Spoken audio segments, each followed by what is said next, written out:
I don't know if y'all understand how insane that is. Like Kobe, MJ, both of them, they were so locked in, bro. So locked into where they're not just out there just warming up, right? They're not just out there just getting their shot ready, shoot from all over the floor. None of that. These men game planned. They literally game planned how they were going to score during the game. Worked on certain spots, 3 to 4 spots where they knew they was going to get buckets from. And of course, whatever came with it, came with it. But they focused on like 4 to 3 main spots where they knew they was going to get buckets from. That's by knowing your spots. They knew their spots and they knew where they were unguardable. They knew their favorite spots on the floor. So they practiced it before games and just had a mastermind and game plan. Like, that's so locked in. People are not thinking that far ahead. What's good, YouTube? It's your boy Damo Love Sportsman. We back again with another reaction video, man. And today, I got a good one for y'all, man. Today, we got MJ versus Kobe. Craig Hodges breaks down the difference. Now, this is a super interesting title because y'all already know Kobe was basically a split image of MJ. Everything MJ did, Kobe wanted to do. And he studied it and he tried to perfect it.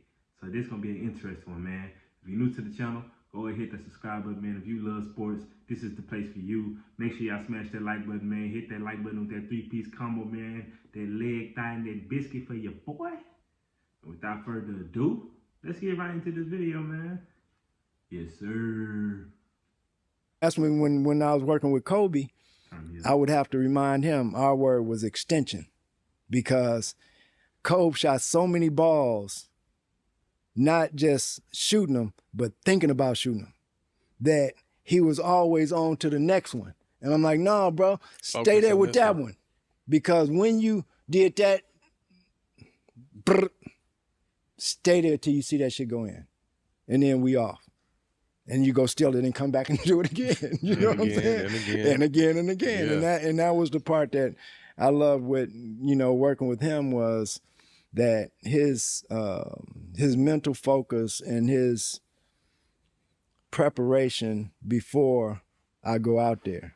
I want to make sure that I have all the bases covered possible before I strap them on. And then when I strap them on, I'm going to have that connected with that. It's going to be ugly. It's going to be ugly. I got to steal that when I'm talking to my daughter's team. About what? Just make all them shots one shot. Yes, yeah. and that's the hardest part. We're gonna touch on this. And that's facts, bro. I feel like what Craig was telling them was like, man, stay with that one. Once you see it go in, that's when you want to leave. You know what I'm saying? It's the same thing. I feel like us hoopers have that in us naturally. You know what I'm saying? I'm not saying not to the degree of Kobe, but just saying you go to the gym and you don't. And when you leaving, you never want to leave off a miss. I damn near kind of see like that's the same thing in a way. You know what I'm saying? You want to see the ball go in before you move on to the next thing. That's cool, man. Or he could have been meaning to where like stay with it, where he held his follow through up. You hold that follow through up, that hand in that cookie jar, it's gonna tell you what you did wrong with your shot. Every single time, man. That's some real interesting facts right there, bro. For real. A little later, but you told me something that I thought was crazy, super fascinating. What's the difference? You play with M and you coach with Phil and work with Kobe. What's the difference between those two, in your opinion? Right hand. Why? Because with Kobe would be going to the line to shoot 2. MJ was going to shoot and 1. So a lot of them knocks that Kobe had to shoot with 2 hands, when that knock would happen, MJ put that bad boy over here. You know what I'm saying? Oh, that's the difference, huh? Okay. Over there. Okay. I didn't hear that. We was over here politicking. That to me is the only difference is that gripper. Yeah. And that gripper. Because, man, I'm telling you, I done seen this brother make, like he going to do a crossover, and you, come on, man. Yeah, that's a mitt right there, bro. Come on. Yeah. Only, man, I'm telling you, him and Dr. J, them hands, come on, bro. Yeah. You know what I'm saying? It's certain, and that's the way you say, like, the creator knows who should have what. Exactly. You can't question him. You know what I'm saying? This is what you're going to need to do what you got in your mind that you're going to do.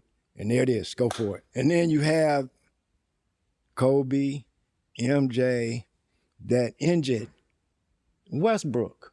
You feel me? Got it. When you look at people like Ja Morant, who have that, when you be like, that's a different engine. Yeah. You know what I'm saying? Yeah. I can work, like I'm telling you, I was with MJ 4.5 seasons or whatever. Never lost a suicide. Never. Never lost a suicide. Never. It's crazy. Never. Never lost a suicide is insane. Nobody never beat him when that coach say he brought a whistle. Get on the line. Y'all know, y'all, man, y'all basketball heads, y'all know, especially if you played it. When them suicides wasn't no joke. Had your ass running. Don't let you have no bad grades in school either. But then I'm talking about high school level. Don't let you have no bad grades. But your ass gonna be running till your legs fall off. Your damn heart gonna be beating so fast. Every time you breathe, you think you gotta throw up. I'm trying to tell you. So for him to be first every single time in them suicides, that's just a different level of competition. That just shows you a different level of mentality that MJ had and that Kobe had. That's a different type of mentality to where you take being competitive so serious to where any aspect of this sport of basketball, I want to beat you in, even when it comes down to conditioning. That's a mentality you can't teach. That's just something that you got to be born with, that you just got to have. Straight up. You cannot teach that, bro. That's insane to hear. Never lost a suicide, bro. You to go for a reason, man. Close? No. Look at Jay. Like, that's hard to believe, huh? Because some days you niggas walking down, I don't feel like running. And we would ask Phil how many we got after practice, and he would ask us how many we want, because he knew we was trying to get him. Mm-hmm. So it would be. So you trying to wear him down? It would be like this. All right, me and BJ, we gonna go out hard on him. Oh, y'all would team up on him. Please. Soon as the whistle blow, he damn near coming back at us. That's different. You feel me? Yeah, on the real. different. And this ain't no job. And I'm running. I feel like I could run all day. Yeah. You feel me? And I quick hands some speed. Yeah. But man, it wasn't even fair.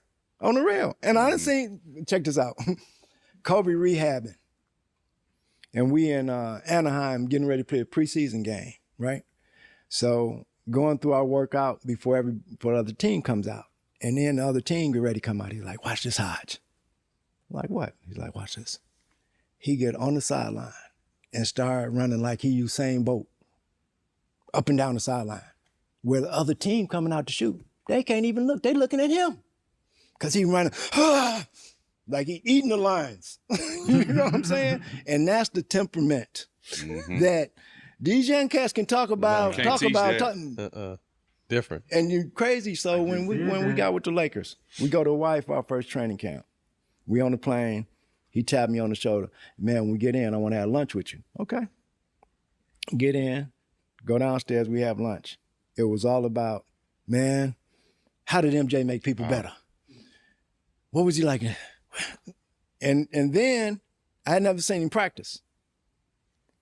Saw him practice, it was like watching Michael. Whoa. The first and everything. Gas me.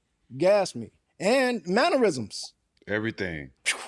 I'm like, and then understanding how much he watched him growing up, but to be able to See that shit. To see it, put it in practice, and then go do it. He would call me and say, Hodge, we need some work in the morning. Okay, we get there 6:30. And he working on 4 spots that he gonna get 30 from that night. And he ain't taking no shots. Where are they at? Box, elbow, wing. Yeah. You feel me? And I'm talking about precision. And I'm pissed because it's 35, 40 minutes and nothing but D for me. Yeah. You know what I'm saying? And I'm like, and I'm knowing him. He want a different look every single time. Yeah. Yeah. And I'm gonna give him that. Yeah. Just from a competitive end. And Yeah. and that, you know, like I said, like you talk about how much of a blessing it was to play with MJ. I got at MJ almost every day in practice. You know, and I loved it because for me it was like, when I know he gonna post, I'm gonna just front. Y'all better help me. You feel me? And then when he shoot, I'm gone. And now he gotta try to cross match to get back. And I'm shooting this thing. Yeah. You know, to have to play with him and then to watch Kobe and to see Kobe say, all right, man, I'm gonna do these 2 footworks from here and I'm gonna get 14. I'm gonna do these over here and I'm gonna get at least 20 into the line for 4 more. That is, y'all, I don't know if y'all understand how insane that is. Like, Kobe, MJ, both of them, they were so locked in, bro. So locked into it. They're not just out there just warming up, right? They're not just out there just getting their shot ready, shoot from all over the floor. None of that. These men game planned. They literally game planned how they were going to score during the game, worked on certain spots, 3 to 4 spots where they knew they was going to get buckets from. And of course, whatever came with it, came with it. But they focused on like 4 to 3 main spots where they knew they was going to get buckets from. That's by knowing your spots. They knew their spots and they knew where they were unguardable. They knew their favorite spots on the floor.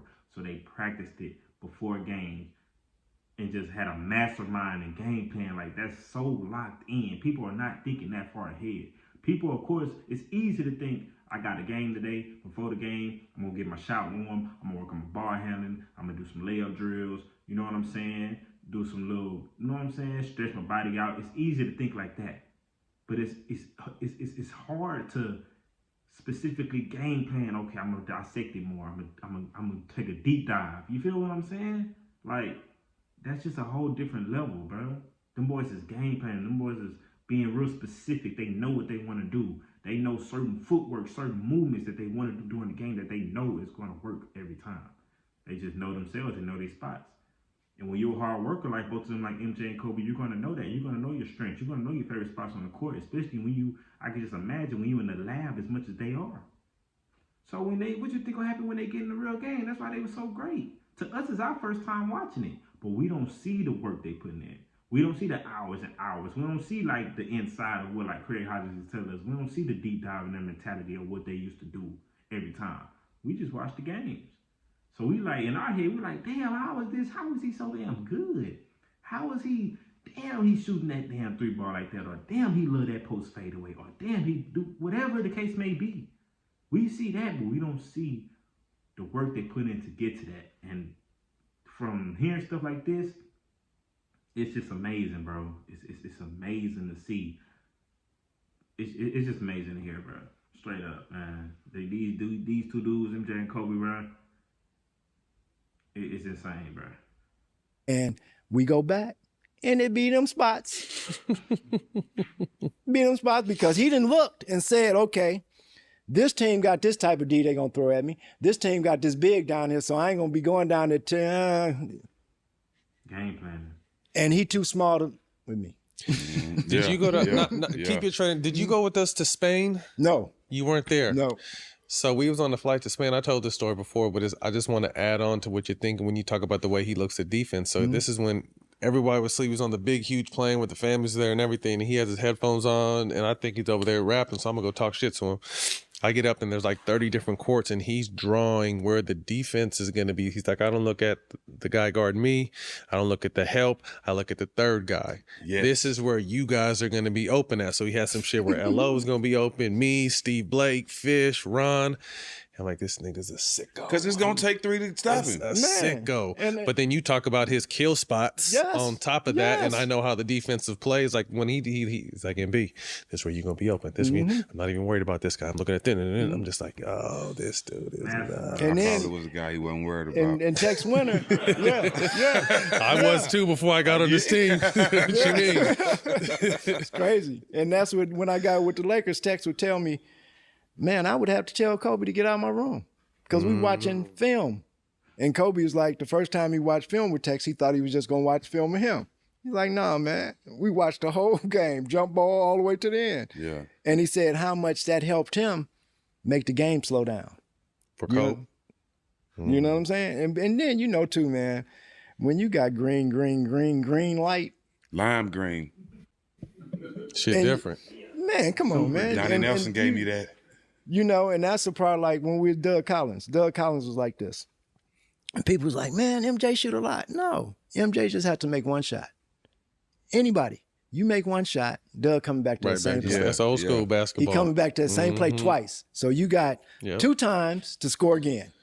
So MJ would get on them runs, but you could get on them runs too. Yeah. Just you got to make at least 2 to 3 in a row and just keep it moving. Yeah. Man, but now the way the game is played for me, I'm so glad I played when I played, man, because to me it was more cohesive. It was more,